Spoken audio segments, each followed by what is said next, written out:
ক্যালিফোর্নিয়ার দাবানল নিয়ন্ত্রণে আসার কোনো লক্ষণই দেখা যাচ্ছে না, বরং ছড়িয়ে পড়ছে নতুন নতুন স্থানে।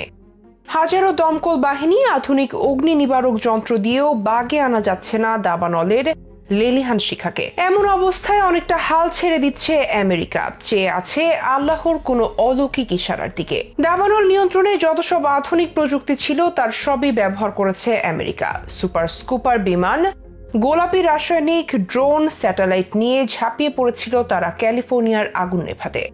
তবে এরপরও কেন তারা ব্যর্থ হয়েছে এবারের দাবানলের কাছে, সেসব কিছু বিস্তারিত থাকছে আজকের এই ভিডিওতে। যে আমেরিকা প্রত্যেক যুদ্ধে হেসে খেলে জিতে যায়, তারাই আজ হেরে যাচ্ছে দাবানলের কাছে। শত কোটি ডলারের অগ্নি নির্বাপন ব্যবস্থা কোনো কাজেই আসছে না। নিজের খেয়াল খুশি মতো ছড়িয়ে যাচ্ছে ক্যালিফোর্নিয়ার আগুন। দমকল বাহিনীও ক্লান্ত হয়ে পেছনে সরে আসছে। এই রাজ্যের বন ও অগ্নি সুরক্ষা বিভাগ ক্যাল ফায়ার নামে পরিচিত। প্রতি বছর আগুন প্রতিরোধ ও মোকাবেলায় $4 বিলিয়ন ব্যয় করে এই বিভাগ। গত এক দশকে বড় পরিমাণ অর্থ দিয়ে গড়ে তোলা হয়েছে 12,000 কর্মীর বিশাল এই বাহিনী। এমনকি একটি বিমান বাহিনীও আছে তাদের। এরকম বিমান বাহিনী অনেক দেশের বিমান বাহিনীর চেয়েও বড়। দাবানল প্রতিরোধে ক্যালিফোর্নিয়ার শত শত সেন্সর দিয়ে তাপমাত্রা ও আর্দ্রতা পর্যবেক্ষণ করা হয়। ক্যামেরাগুলো পাহাড়ের চূড়া থেকে নজরদারি করে এবং স্যাটেলাইট থেকে ডেটা সংগ্রহ করে। এরপর তথ্যগুলো সুপার কম্পিউটারে বিশ্লেষণ করে আগুনের ঝুঁকির মডেল তৈরি করে। এসবের মাধ্যমে আগুনের গতিপথ চিহ্নিত করে মানুষকে দ্রুত নিরাপদ স্থানে সরিয়ে নেওয়া যায়। এদিকে আগুন নেভাতে যুক্তরাষ্ট্রের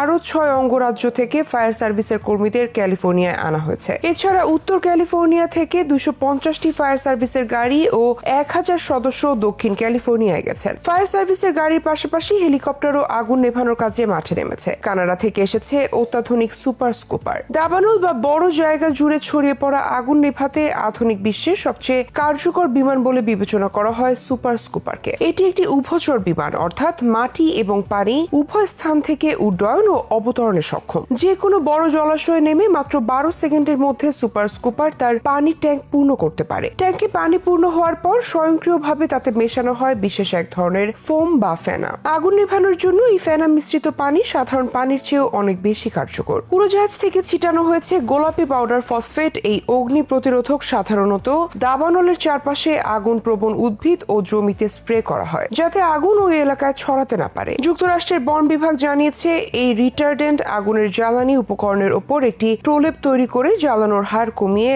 আগুনের প্রসার রোধ করে। এটি জ্বালানি থেকে অক্সিজেন সরিয়ে আগুনের তাপমাত্রা কমায় এবং ইনঅর্গানিক লবণ জ্বালানির পোড়ার ধরন পরিবর্তন করে আগুনের বিস্তার ধীর করে দেয়। সেই সাথে আরো ব্যবহার করা হচ্ছে ক্লাস এ ফোম এবং ব্যারিকেড ফায়ার জেল। এই ফোম ও জেল আগুনের কাছে এসে দ্রুত স্ফীত হয়ে অক্সিজেনের পথ বন্ধ করে দেয়, ঢেকে রাখে আগুনকে। যেখানে হেলিকপ্টার বা বিমান থেকে কাজ করা সম্ভব হয় না, সেখানে পাঠানো হয় অত্যাধুনিক ড্রোন। রিমোট কন্ট্রোলের মাধ্যমে নিয়ন্ত্রিত এসব ড্রোন একদম দাবানলের গভীরে গিয়ে ডাটা সংগ্রহ করতে পারে। মাঝে মধ্যে ড্রোন থেকে পিং পং বল আকৃতির দাহ্য বস্তু ফেলা হয়। এগুলো নির্দিষ্ট অংশে আগুন ধরিয়ে দিয়ে বড় দাবানলের পথে নিঃশেষিত অঞ্চল সৃষ্টি করে। এভাবে ঠেকে যায় আগুনের বিস্তার। তবে কর্তৃপক্ষ জানিয়েছে লস অ্যাঞ্জেলেসের ফায়ার সার্ভিসের সব বিভাগ মিলেও এই আগুন নেভানোর মতো যথেষ্ট সংখ্যক কর্মী এবং ব্যবস্থা নেই। এত কিছুর পরেও দাবানলের কাছে হার মানতে হচ্ছে ক্যালিফোর্নিয়াকে। এই দাবানলের জন্য দায়ী আবহাওয়া। বৃষ্টি না হওয়ায় এই অঞ্চলের ঝোপঝাড় সম্পূর্ণ শুকিয়ে গেছে। সেই সাথে সান্তা আনার বাতাস